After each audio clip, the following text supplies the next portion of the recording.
Mga kapatid, andito po muli si Ricky Montilla. Ako po yung nasa taas po ng distiller. Ito po sa generator na sinasabi. Tingnan niyo po, ito yung paligid ng QEWC. Nandito po ako sa pinakamataas na bahagi ng QEWC. Ayan po ang paligid ng QEWC.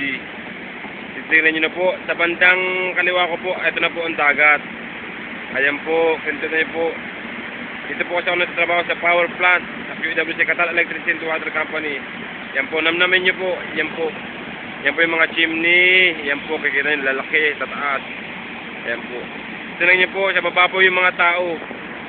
Yan po yung mga tao. Yun po. Ayun, ang mga tao. At ito naman po, ito po yung bubong ng distiller. Nilalagyan po ng mga plates po yan. Ayan po. Ayan po. At ayan po. Yan po yung mga ibang tao. Ayan po. Ayan po yan. Tingnan niyo po, ito po yung binuksan po naming manhole. Papasok po dyan, may mga pipe po sa loob. Ayan po. At ito po yung inyo pong lingkod, Ricky A. Montilla po, nagsasabi sa inyo na isang mapagpalang umaga. I love you, mahal. God bless.